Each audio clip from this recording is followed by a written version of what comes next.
My dear, क्या आपका बच्चा भी रोता रहता है?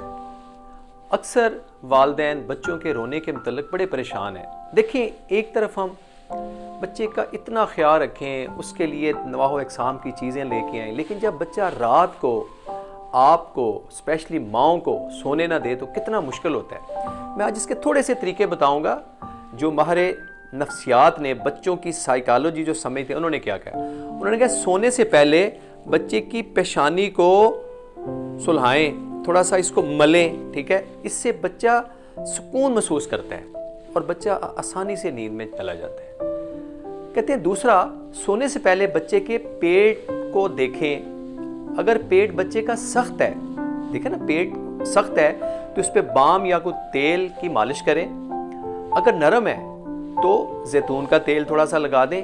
इससे बच्चे का हाजमा ठीक होता है और बच्चे को आराम से, बच्चा बार बार नहीं उठेगा, बच्चा आराम से नींद में चला जाएगा। तीसरा, याद रखिएगा कि हम लोरी देना भूल गए हैं। बच्चे को लोरी दें, इसके पास हाथ लेट के अच्छी अच्छी बातें करें। अच्छा, एक बड़ा टोटका बड़ा मज़ेदार है, उम्मीद है कि आप सब लोग इस पे, ये पता नहीं बिलीव करेंगे नहीं। लहसुन का एक जौ लेके ना पूरा बच्चे के जहाँ सोता है उसके नीचे रख दें, बच्चे को ना पता हो इसका क्या है।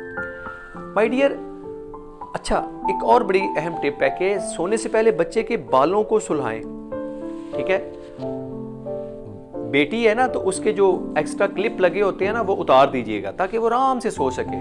लड़कों के भी सरों में ना कई दफ़ा मैंने देखा जुगों की वजह से बच्चा खारिज करता है और बार बार जागता है। ये माय डियर छोटी छोटी टिप्स हैं। उम्मीद है कि मैं और आप जो भी जिनके छोटे बच्चे हैं, चूँकि छोटा बच्चा बता नहीं सकता ना, आपने उनके लिए कुछ एहतमाम करना है।